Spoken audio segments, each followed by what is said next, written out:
21 जून 2026 को पूरे देश भर में जो नीट एग्ज़ाम हुआ, उसने पूरे भारत के लाखों नीट एस्पिरेंट्स और उनके माता-पिता की धड़कनें जो है तेज़ कर दी है, बढ़ा दी है। हर कोई इस समय सिर्फ़ एक ही सवाल पूछ रहा है कि इस बदले हुए मुश्किल इम्तिहान के बाद सरकारी मेडिकल कॉलेज में एडमिशन्स के लिए आखिरी कितने नंबर चाहिए? क्या इस बार का कट ऑफ इतिहास के सारे रिकॉर्ड तोड़ते हुए नया और हैरान कर देने वाला आंकड़ा सामने लाएगा या फिर इस बार कम नंबर वाले छात्रों की किस्मत चमकने वाली है?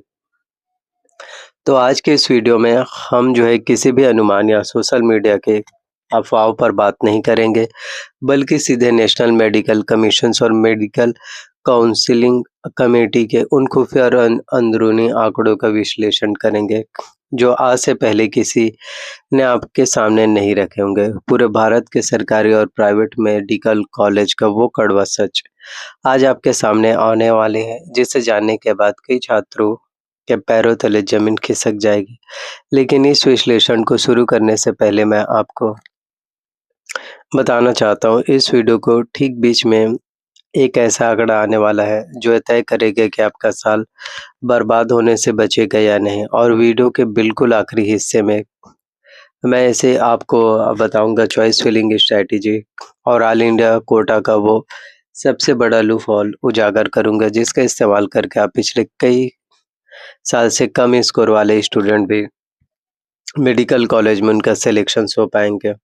अगर आपने आज की इस वीडियो का एक भी सेकंड मिस किया या इसे बीच में छोड़ा, तो काउंसलिंग के दौरान होने वाली एक छोटी-सी गलती आपका डॉक्टर बनने का सपना फिर हमेशा के लिए तोड़ सकती है। इसलिए अपनी नज़रें स्क्रीन पर रखिए और पूरी वीडियो जो है ध्यान से देखिए।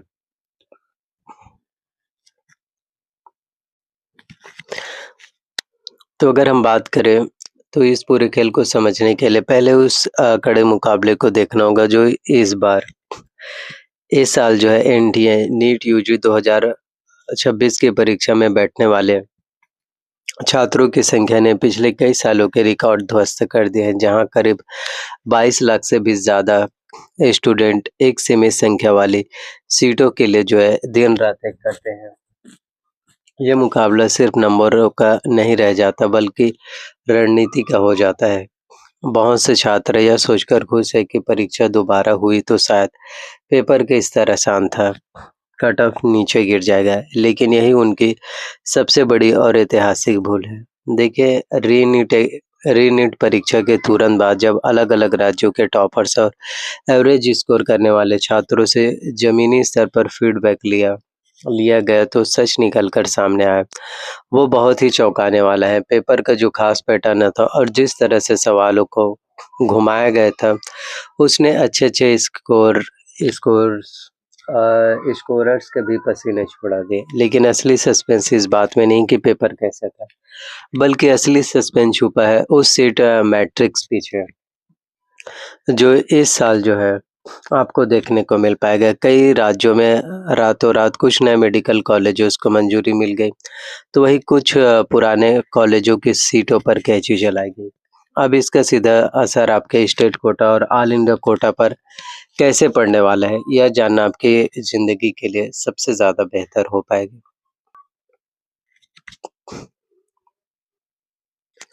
तो वर्तमान में अगर हम बात करें, कुल एमबीबीएस सीट कितने उपलब्ध हैं गवर्नमेंट मेडिकल कॉलेजेस की, जहां देश भर में लगभग 450 से ज़्यादा सरकारी मेडिकल कॉलेज है। ये वो कॉलेज है जहां फीस नाम मात्र की होती है, जहां का इंफ्रास्ट्रक्चर और क्लिनिकल एक्सपोजर सबसे बेहतरीन माना जाता है।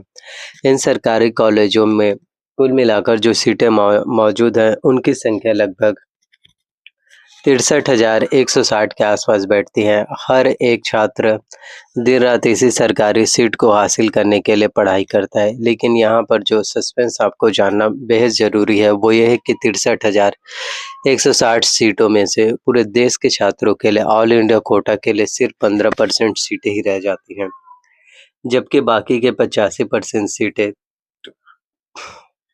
राज्य राज्यों के मूल निवासियों के लिए आरक्षित होती हैं। अब यहीं पर सबसे बड़ा इम्पोर्टेंट चीज़ें होती हैं जो काफ़ी स्टूडेंट्स को पता नहीं होता। देखिए अगर हम कुछ राज्यों की बात करें जैसे कि राजस्थान, उत्तर प्रदेश, बिहार जहाँ छात्रों की संख्या तो लाखों में है, लेकिन सरकारी सीटें उनके मुकाबले बहुत कम हैं। इसके बाद आते हैं दूसरी प्राइवेट एंड डीम्ड जो मेडिकल कॉलेज है, पूरे देश में इस समय लगभग 374 से भी ज़्यादा प्राइवेट और डीम्ड जो यूनिवर्सिटी एफिलिएटेड वाले भी हैं, तो कुल मिलाकर 66,443 से भी ज़्यादा सीटें हैं। तो प्राइवेट मेडिकल कॉलेजेस की फ़ीसें बहुत ज़्यादा होती हैं। अगर प्राइवेट कॉलेज की फ़ीस सालाना बात करें तो 8 लाख रुपए से लेकर 12 लाख रुपए होते हैं, लेकिन कुछ कॉलेजेस में जो है सिर्फ़ 1 साल की फ़ीस 25 लाख रुपए से ज़्यादा होती है। यानी कि 5 साल की अगर पढ़ाई की कुल टोटल अगर हम खर्च की बात करें प्राइवेट इंस्टीट्यूट में तो 1 करोड़ से भी ज़्यादा का हो जाता है। इसके अलावा देश के सबसे प्रतिष्ठित संस्थान यानी कि एम्स, एमबीबीएस एडमिशन्स की बात करें तो इस बार पूरे देश के एम्स संस्थानों में कुल 2257 सीटें मौजूद हैं, जिन पर एडमिशन के लिए किसी भी राज्य कोटा का नाम नहीं करता है। यहाँ सिर्फ और सिर्फ ऑल इंडिया रैंक वाले ही अपनी किस्मत का फैसला करते हैं। अब हम बढ़ने जा रहे हैं इस वीडियो के सबसे मुख्य और सस्पेंस भरे हिस्से की ओर। तो 21 जून के री-नीट एग्ज़ाम्स के बाद आखिर एक्सपेक्टेड मार्क्स क्या रहने वाले हैं? General OBC, SC, ST, OBC, EWS के तो गवर्नमेंट मेडिकल कॉलेज सीटें के लिए अगर हम बात करें जनरल कैटेगरी के लिए सिर्फ स्कोर तो 655 से लेकर 670 प्लस। अगर आपको अगर आपका ये स्कोर 660 के पार है तो आपके काफ़ी हद तक जो है सेफ ज़ोन में ही सुरक्षित है कि सिलेक्शंस हो पाएगा आप लोगों का।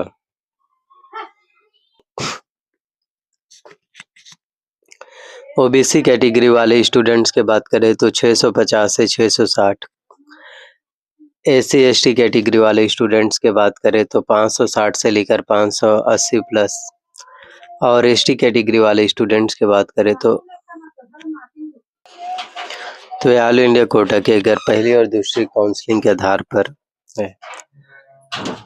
मेडिकल काउंसलिंग कमेटी यानी कि इस बार अगर हम बात करें कि काउंसलिंग जो है किस तरह से आप लोगों का होने वाला है 5 से या 10 नंबर से काफ़ी स्टूडेंट्स हैं जो रह जाते हैं जिनके सिलेक्शंस हैं वो जो है नहीं हो पाते तो एनसीसी मेडिकल काउंसलिंग बहुत ज़्यादा आपके लिए ज़रूरी है। तो NEET 2026 step by step counselling process पर मैं वीडियोस बनाऊंगा तो इसके लिए चैनल को सब्सक्राइब कर लेना है, बेल नोटिफिकेशंस को ऑन करके रख लेना है ताकि जब भी मैं वीडियोस अपलोड करूं आप लोगों को वीडियोस की नोटिफिकेशन अपडेट है वो जो है सबसे पहले आपको मिल पाए। तो ये थे आप सभी के लिए री-नीट एग्ज़ाम 2026 का। अगर हम बात करें तो कुछ इस तरह से आपका एक्सपेक्टेड जा सकता है। जनरल ईडब्ल्यूएस की बात करें तो 720 ओबीसी इस तरह से हो पाएंगे स्टेट वाइज भी और ऑल इंडिया ओवरऑल अलग-अलग होते हैं। अगर आपका नीट में सिलेक्शंस नहीं होते तो आप जो है एमबीबीएस भी कर सकते हैं कोर्सेस।